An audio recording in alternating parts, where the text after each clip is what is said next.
के रील और स्टंटबाजी की वजह से किसी की मौत हो जा रही है। 10 साल का साहिल और मां ईना की चीख। 3 फरवरी की वो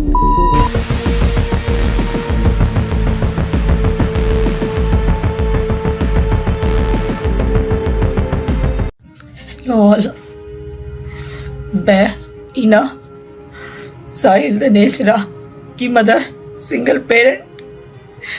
मैंने अपने बच्चे को 23 साल से एज ए सिंगल मदर पाला है और एक रईसजादे की स्कॉर्पियो जो कि स्पीड की रील और स्टंट मारने के लिए अपने घर से गाड़ी लेके निकले थे अनलाइसेंस्ड। उस लड़के को गाड़ी चलानी भी नहीं आती। He was unlicensed driver. उसने 3 फरवरी को मेरे मासूम बच्चे को अपनी गाड़ी से ऑन द स्पॉट उड़ा दिया। मेरे बच्चे को उड़ा दिया उसने। I am a helpless mother alone. I request all media and people of Dwarka to come forward to help me, please. I request, I beg as a mother, please save your children. Please save your children and help me also. Please come forward. कहते हैं माँ अपने बच्चे को 9 महीना पेट में रखती है, लेकिन उसे हर दिन अपने दिल में रखती है। ईना ने भी रखा था 10 साल तक अपने साहिल को अपने सीने से लगाकर। 3 फरवरी एक ऐसी तारीख जिसने एक माँ से उसका सब कुछ छीन लिया। आज सवाल सिर्फ एक हादसे का नहीं है, सवाल है एक माँ की टूटी हुई दुनिया का। कहानी है ईना, एक ऐसी महिला जिसने जिंदगी को आसान रास्ते से नहीं जिया। पति का साथ पहले ही छूट गया, यानी कि सिंगल मदर थी। घर की जिम्मेदारी, समाज की बातें, आर्थिक तंगी, सब कुछ उसने अकेले झेला। लेकिन उसके पास एक ताकत थी, उसका बेटा साहिल। 10 साल का साहिल, उसकी उम्मीद, उसका सहारा, उसकी पूरी दुनिया। ईना अक्सर कहा करती थी, मेरा बेटा ही मेरा जिंदगी है। हर माँ की तरह ईना भी सपने देखती थी। साहिल नौकरी करेगा, घर संभालेगा, माँ को आराम देगा। उसने खुद कम खाया, लेकिन बेटे की पढ़ाई में कमी नहीं आने दी। त्योहारों पर नए कपड़े पहले साहिल के लिए आते थे, अपने लिए नहीं, क्योंकि एक सिंगल मदर के लिए उसका बच्चा ही उसका भविष्य होता है। 3 फरवरी किसे पता था ये आखिरी। बताया जाता है कि साहिल को स्कॉर्पियो गाड़ी से टक्कर मार दी गई। टक्कर इतनी भयानक थी कि वो सड़क पर गिर पड़ा। लोग जमा हो गए, लेकिन क्या किसी ने तुरंत मदद की? कितने लोग वीडियो बना रहे थे? कितने लोग सच में मदद कर रहे थे? ये सवाल आज भी खड़े हैं। रात को अचानक ईना के फोन की घंटी बजी।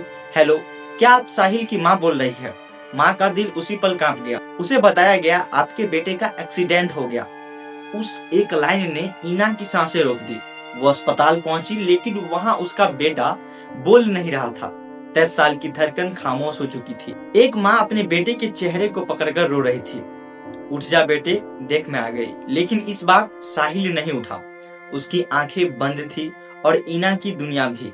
सवाल कानून से अगर बात करें तो अगर ये सिर्फ हादसा था तो जिम्मेदार कौन है? अगर लापरवाही थी तो सजा कब होगी?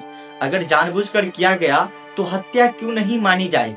लेकिन सवाल ये है, क्या न्याय मिलेगा?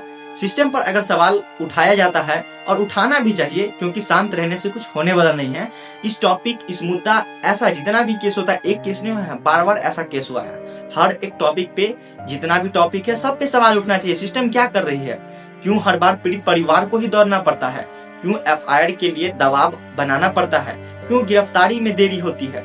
जब तक सोशल मीडिया पे ट्रेंड न बने, क्या सिस्टम जागता नहीं? कैमरे के सामने ईना ने सिर्फ इतना कहा, मुझे मेरा बेटा वापस नहीं चाहिए, बस मुझे इंसाफ चाहिए। उसकी आंखें में आंसू नहीं, खून था। वो सिर्फ अपने बेटे के लिए नहीं रो रही थी, वो हर उस माँ के लिए रो रही थी जिसका बच्चा सड़क पर छिन जाता है।